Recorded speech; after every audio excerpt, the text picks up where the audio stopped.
నాకు కవితమ్మ గత 3 నెలలుగా 100 రోజులుగా తన ఆచరణ చూస్తూ ఉంటే పార్టీకి వ్యతిరేకమైనటువంటి కార్యక్రమాలు, తెలంగాణ అస్తిత్వానికి వ్యతిరేకంగా కొంతమంది కుట్రదారులు తెలంగాణ అస్తిత్వాన్ని దెబ్బకొడదాం, బీఆర్ఎస్ పార్టీని దెబ్బకొడదాం, దీన్ని మళ్ళీ సీమాంధ్రుల వలస కేంద్రంగా, ఢిల్లీ గులాంల వలస కేంద్రంగా మార్చడం కోసం చేస్తున్న ప్రయత్నాలకి మీరు వాళ్ళ చేతిలో కీలుబొమ్మలుగా మారుతున్నారని చెప్పేసి ఈ 3 నెలలుగా చూస్తే అనిపిస్తున్నది. నాకు ఒక సామెత గుర్తుకొస్తుంది, ప్రపంచం బాధ శ్రీశ్రీదంట, కృష్ణశాస్త్రి బాధ ప్రపంచాన్నంట. అట్లనే తెలంగాణ బాధ అంతా కేసీఆర్ గారి, ఇప్పుడు కవితమ్మ బాధ అంతా తెలంగాణ ప్రజలు తీసుకోవాలి. ఆమెకు వచ్చిన బాధ ఏందో అర్థమైతలేదు. 2 సార్లు ఎంపీ అయింది, ఎంపీకి అవకాశం వచ్చింది, ఒకసారి ఓడిపోయింది. ఇంతకుముందు రాజీవ్ గారు చెప్పినట్టుగా 2 సార్లు ఎమ్మెల్సీ అయింది. తెలంగాణ ఉద్యమకారురాలుగా, కేసీఆర్ గారి తనయగా మీకు రాష్ట్రమంతా గొప్ప కీర్తి లభించింది. మీరే అన్నారు, నేను కేసీఆర్ గారి కడుపులో పుట్టిన కంటే గొప్పది ఇంకేముంటుంది నాకు జన్మ, అంత గొప్ప జన్మ ధన్యమైపోయింది మీది. అట్లాంటిది మీకు ఏం బాధ వచ్చింది? ఇలా తెలంగాణ ఏ స్థితిలో ఉన్నది? Space and time important. Marxist పరిభాషలో స్పేస్ అండ్ టైం అంటారు. ఏదికైనా ఒక రాజకీయ మార్పులకైనా భౌతికమైనటువంటి పరిస్థితులకు ఏదేనికైనా సరే స్పేస్ అండ్ టైం అనేది ఇంపార్టెంట్. ఇవాళ ఈ రాష్ట్రంలో ఏముంది? ఇలా రాష్ట్రంలో ఏం జరుగుతున్నది? ఇలా ఈ రాష్ట్రంలో తెలంగాణ వ్యతిరేకుల శక్తి, తెలంగాణ వ్యతిరేకుల నాయకుడైనటువంటి రేవంత్ రెడ్డి గారు ముఖ్యమంత్రి కూర్చున్నారు. ఆయన ఎవల్యూషనే తెలంగాణ వ్యతిరేకులందరూ తెలంగాణ కోసం ఎంత కష్టపడ్డామో మీరందరూ తెలుసు. 60-70 సంవత్సరాలుగా తెలంగాణ కోసం తన్నాడిన, తెలంగాణ కోసం కేసీఆర్ గారి నాయకత్వంలో తెలంగాణ సాధించడం. అనేక మంది విద్యార్థులు అమరులైనరు, అనేక మంది త్యాగాలు చేయబడ్డరు, అనేక మంది అమరులైన శ్రీకాంత్ సార్ లాంటి వాళ్ళు. తెలంగాణ వచ్చిన తెలంగాణ అద్భుతంగా 10 సంవత్సరాలు కేసీఆర్ గారు గొప్పగా అభివృద్ధి వైపు నడిపించిండ్రు. నీళ్లు, నిధులు, నియామకాలు అద్భుతంగా జరిగినాయి. ఇలా తెలంగాణ అనేది హైదరాబాద్లో ఒక గొప్ప రాష్ట్ర, దేశంలోనే ఒక గొప్ప మొదటి స్థానంలోకి పోయింది. ధనిక రాష్ట్రంగా మారింది, అన్ని రంగాల్లో ముందుకెళ్ళింది. అట్లాంటి తెలంగాణని మళ్ళీ విప్లవ ప్రయత్నం చేద్దామని, తెలంగాణని మళ్ళీ వలస కేంద్రంగా మార్చుదామని, తెలంగాణ అస్తిత్వాన్ని దెబ్బతీద్దామని చెప్పేసి ఏదైతే ఒక పక్క చంద్రబాబు నాయుడు గారు, ఢిల్లీలో నరేంద్ర మోడీ గారు, వారి ఏజెంట్ అయినటువంటి రేవంత్ రెడ్డి గారు తెలంగాణను పాలిస్తుంటే, ఇలా తెలంగాణలో మీరు ఏం గురించి మాట్లాడాలక్క? నేను జాగృతిలో పనిచేయకపోవచ్చు, నేను తెలంగాణ విద్యార్థి ఉస్మానియా జాయింట్ యాక్షన్ కమిటీ అధ్యక్షుడిగా, నేను ఫౌండర్ ప్రెసిడెంట్గా ఉన్నాను. తెలంగాణ ఉద్యమంలో 180 కేసులు పెట్టుకొని 6 నెలలు జైల్లో ఉన్నాను నేను. ఆ రోజు కేసీఆర్ గారితో కలిసి పనిచేయడం జరిగింది. తర్వాత తదనంతర కాలంలో నేను రాజకీయంగా పొరపాటు అయిన తర్వాత, రాజకీయంగా నేను తప్పు నిర్ణయాలు తీసుకున్న తర్వాత మీరే అన్నారు, మీరు తెలంగాణ ఉద్యమంలోకి రావాలి, కేసీఆర్ నాయకత్వం రావాలంటే మేము వచ్చినాం. 5-6 సంవత్సరాలు మీతో కలిసి మేము చూసినాం.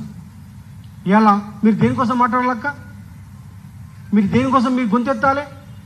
ఇలా తెలంగాణ అస్తిత్వాన్ని కాపాడడం కోసం ఈ తెలంగాణ ప్రజలు ఇలా యూరియా కోసము చెప్పుడు లైన్లు పెట్టుకొని ఉంటున్నారు. రైతు బంధు లేదు, రైతు బీమా లేదు, కరెంటు లేదు, మళ్ళీ కష్టాలు మొదలైనవి. నిరుద్యోగులకి 2 లక్షల ఉద్యోగాలు ఇస్తామని చెప్పి అన్నారు, అది దిక్కు లేదు. పైగా మొత్తం తెలంగాణ అస్తిత్వాన్ని దెబ్బతీయడం కోసము రేవంత్ రెడ్డి గారు, చంద్రబాబు నాయుడు గారు, నరేంద్ర మోడీ గారు కుట్రపంటా ఉన్నారు. అట్లాంటి సందర్భంలో మీరు ఎవరి పక్షాన్ని నిలబడాలి? మీరు ఏం మాట్లాడాలి? ఈరోజు హరీష్ రావు గురించి మాట్లాడాలా మనం? ఈరోజు హరీష్ రావు గారు మంత్రిగా ఉన్నారా? ఈరోజు కేసీఆర్ గారి గురించి మాట్లాడాలా మీరు? ఈరోజు కేసీఆర్ గారు ముఖ్యమంత్రిగా ఉన్నారా? కేటీఆర్ గారు మంత్రి ఉన్నారా? సంతోష్రావు గారు రాజ్యసభ మెంబర్గా ఉన్నారా? మీరు ఏది మాట్లాడాలి? యూరియా రైతుల సమస్యల మీద మాట్లాడాలి. మీకు నిజంగా తెలంగాణ అస్తిత్వం వైపు నిలవాలంటే, తెలంగాణ ఆత్మగౌరవాన్ని కాపాడాలంటే, బీఆర్ఎస్ పార్టీలో ఏదైతే బీఆర్ఎస్ పార్టీ మేలు కోరుకుంటున్నారో, కేసీఆర్ గారు మేలు కోరుకుంటున్నారు, కేటీఆర్ గారు మేలు కోరుకుంటున్నారు, ఆ మేలు కోరుకోవాలంటే మీరు ఏం చేయాలి? తెలంగాణ ప్రజలు ఎదుర్కొంటున్న సమస్యల మీద మీరు కొట్లాడాలి, రైతుల సమస్యల మీద మీరు కొట్లాడాలి. ఇలా కాళేశ్వరము ఒక విఫల ప్రాజెక్టుగా చేయడం కోసం ఒక గొప్ప ప్రాజెక్టు, నీళ్లు లేక ఇబ్బందులు పడి బోర్లు వేసుకొని ఎండిపోయి బీళ్ళు ఎండిపోయి కరెంటు మోటార్లు కాలిపోయి భీమండి పోయి సూరత్ పోయి దుబాయ్ పోయి బొగ్గుబాయి పోయి మొత్తం తెలంగాణ అంతా నాశనమై తెలంగాణ అర్రులు చాలితే అట్లాంటి తెలంగాణకి ఇవాళ కేసీఆర్ గారు అద్భుతంగా కాళేశ్వరం ప్రాజెక్టు తీసుకొచ్చి నీళ్లు తీసుకొచ్చి 1 కోటి ఎకరాలకు నీళ్ళు ఇస్తే అద్భుతంగా పంటలు పండితే ఢిల్లీ కొనలేని పరిస్థితిలో ఉంటే ఇలా ఆ కాళేశ్వరం ప్రాజెక్టే విప్లవ ప్రాజెక్ట్ అని చెప్పేసి ఒకవైపు నరేంద్ర మోడీ మరొకవైపు రేవంత్ రెడ్డి ప్రయత్నం చేస్తుంటే మీరు దానికి సన్నాయి నొక్కులు నొక్కుతారా అక్క? మీరు దానికి సన్నాయి నొక్కులు నొక్కుతారా? దానికి వంత పాడతారా? మీరు కాళేశ్వరం అవినీతి అయిందంటారా? మీరు ఒక్కసారి ఆత్మవిమర్శ చేసుకోండి అక్క. మీరు మాటలు ఏమైనా మీకు ఏమైనా ప్రాబ్లమ్స్ ఉంటే ఇప్పుడు మేము విజ్ఞప్తి చేస్తా ఉన్నాం అక్క. మీకు ఆడబిడ్డగా మాకు కేసీఆర్ గారు కూతురుగా ఆడబిడ్డగా తెలంగాణ ఉద్యమకారులుగా మీరంటే మాకు గౌరవం. మీరు ఆత్మవిమర్శ చేసుకోండి. మీరు మాట్లాడాల్సింది దేని గురించి? ఏదైనా మీరు ఎమ్మెల్యేగా ఉన్నారు, ఎమ్మెల్సీగా ఉన్నారు, గతంలో ఎంపీగా ఉన్నారు. కేసీఆర్ గారు కూతురు మీరు వెళ్ళి వాళ్ళతో ఉన్నటువంటి సమస్యలు పార్టీ సమస్యలు ఉంటే మీరు మాట్లాడలేరా? మాట్లాడవచ్చు కదా. మీరే దయ్యాలోనే అంటారు. నేనేమో కేటీఆర్ అన్నాను అంటారు, మొన్నేమో కేటీఆర్ అన్న కేసీఆర్ బాగుండాలంటారు. మొన్ననేమో నాకు ఒక్కడే ఒక నాయకుడు కేసీఆర్ గారు నేను ఎవరి నాయకత్వాన్ని గుర్తించా అంటే బీఆర్ఎస్ పార్టీ వర్కింగ్ ప్రెసిడెంట్ మనందరికీ నాయకుడు కాదు అక్క. పార్టీ హైరార్కీని మీరు గౌరవించరా? కాబట్టి మీరు కన్ఫ్యూజన్లో ఉన్నారు. మాకొకటి అనిపిస్తుంది, ఈ 3 నెలలుగా తన ప్రాక్టీస్ చూస్తూ ఉంటే జైలుకు వచ్చిన తర్వాత ఏదో తను చాలా ఇబ్బందులు ఉన్నారు, తనని ఎవరో బ్లాక్మెయిల్ చేస్తున్నట్టు అనిపిస్తుంది మాకు. ఏదో ప్రలోభాలకు గురవుతుందేమో అనిపిస్తుంది మాకు.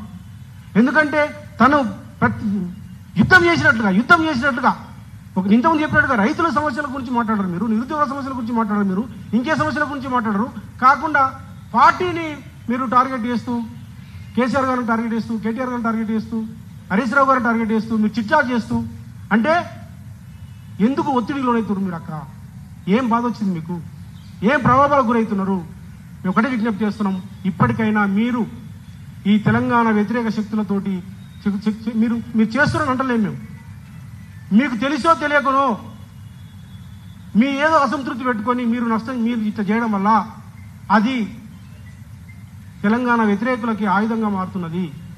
తద్వారా ఇది మీ కుటుంబ సమస్యనే కాదు, ఇది కేవలము కేసీఆర్ గారు అంటే మీకు తండ్రే కాదు, మాకు కూడా మీకు తండ్రే, కానీ మా అందరికి కూడా తండ్రి లాంటి వారు ఆయన. తెలంగాణ తీసుకొచ్చినటువంటి నాయకుడు. ఆయన కాపాడుకుంటేనే తెలంగాణ అస్తిత్వం ఉన్నది. ఇలా తెలంగాణ రైతాంగం అంతా కూడా కోరుకుంటున్నారు మళ్ళీ కేసీఆర్ రావాలని, మళ్ళీ వారు ముఖ్యమంత్రి కావాలని కోరుకుంటున్నారు, మళ్ళీ అద్భుతంగా ఆ పాలన రావాలని కోరుకుంటే మీరేమో నేను ఒకటే అడుగుతున్నాక, మీరు గ్రౌండ్కి వెళ్ళండి. మీరు రియాలిటీలోకి లేరు. మీరు ఒక చుట్టూ ఒక గిరి గీసుకొని ఆలోచిస్తున్నారు. మీరు ప్రజలు ఏమనుకుంటున్నారు, రైతులు ఏమనుకుంటున్నారు, కార్మికులు ఏమనుకుంటున్నారు, కామన్ పీపుల్ ఏమనుకుంటున్నారు, మీరు ఒక్కసారి ఆలోచించండి. చివరి ఒక మాట నేను అక్క గుర్తు చేస్తా ఉన్నా. మీరు అక్క బీసీల కోసం మీరు ఒక గత సంవత్సరం కాలంగా మీరు గలమెత్తారు. ఒక బీసీ బిడ్డగా, సామాజిక న్యాయం కోసం పనిచేసిన బిడ్డగా నేను మీకు అండగా నిలబడడం జరిగింది. యూపీఎఫ్ పెడితే కూడా మీరు బీసీ సంఘం పెడతా ఉంటే కూడా మీరు బీసీ సంఘం పెట్టొద్దక్క, చాలా సంఘాలు వాళ్ళు ఇబ్బంది పడతారు. అందరికీ ఒక గొడుగు కింద మీకు అన్ని సంఘాలు మీకు గొడుగు కిందకి వచ్చినట్టుగా పూలే ఫ్రంట్ లాగా మనం పెడదామని అంటే మా వి ప్రకాష్ గారి మిత్రులు వచ్చి పూలే ఫ్రంట్కి యాడ్గా యునైటెడ్ పూలే ఫ్రంట్ అని వారు యాడ్ చేయడం జరిగింది. అంటే యూపీఎఫ్కి నామకరణం చేసింది రాజారాం యాదవ్, వి ప్రకాష్ గారు. వారే ఫైనల్ చేశారు. కానీ మేము సలహా ఇచ్చినాం. మీరు బీసీల కోసం మీరు మాట్లాడింది. బీసీలన్నీ వంచిస్తుంటే రేవంత్ రెడ్డి గారు అసెంబ్లీలో బిల్లు పెట్టి రాష్ట్రపతికి పంపంగానే మీరు సంబరాలు చేస్తారక్క. బీసీలకు రిజర్వేషన్ వచ్చినాయా అక్క? బీసీలకు రిజర్వేషన్ వచ్చినాయా? విద్యా ఉద్యోగ రంగంలో రిజర్వేషన్ వచ్చిందా? సర్పంచ్ ఎంపీటీసీలో రిజర్వేషన్ వచ్చిందా? మీరు ఏ రకంగా సంబరాలు చేస్తారు? కాబట్టి మీరు 3 నెలలుగా మీరు ఏదో కన్ఫ్యూజన్లు ఉన్నారు, మీరు ఎవరి బ్లాక్మెయిల్కి గురవుతున్నారు, మీరు ఏదో ప్రలోభాలకు గురవుతున్నారు. మీరు దాని నుంచి బయటకు రండి. ఈ తెలంగాణ మీకున్నది. మీరు బయటకు వచ్చి కేసీఆర్ నాయకత్వంలో ఇవాళ ఈ తెలంగాణని కాపాడుకోవాల్సిన అవసరం ఉందని చెప్పేసి తెలియజేస్తూ, ఒకవేళ మీరు అట్లాగే మార్చుకోకుండా మేము రేవంత్ రెడ్డి గారితో లేకపోతే నరేంద్ర మోడీ తోటి చంద్రబాబు నాయుడు యొక్క శక్తులకు ఊతమిచ్చినట్టుగా నేను అనట్లేదు రేవంత్ రెడ్డి గారితో కలిసి పనిచేస్తుందని, కానీ మీరు చేసే కార్యక్రమాలు వాళ్ళకు ఉపయోగపడుతున్నాయి. తద్వారా ఇలా బీఆర్ఎస్ పార్టీ దెబ్బతింటే ఉత్తరాది వచ్చి ఈ తెలంగాణ వ్యవహారం చేయాలన్నా ఇలా చూస్తున్నారు. ఏ రకంగా వ్యాపారస్తులు వచ్చి ఈ తెలంగాణ ప్రాంతంలో చేస్తున్నారు. ఇలా మళ్ళీ సీమాంధ్ర శక్తులంతా వచ్చి బలపడితే మీరు మాట్లాడిన మాటలు ఏ శక్తులు, ఏ పత్రికలు, ఏ టీవీలు చూపిస్తున్నాయి అంటే ఈ తెలంగాణని సర్వనాశనం చేయాలని, తెలంగాణని వలస రాష్ట్రంగా ఉండాలని, ఈ తెలంగాణ రాష్ట్రమే ఏర్పడడానికి వీలేదని చెప్పేసి మాట్లాడిన వాళ్ళకి మీరు ఊతమిస్తున్నారు. కాబట్టి మీరు దాని నుంచి బయటపడాలి.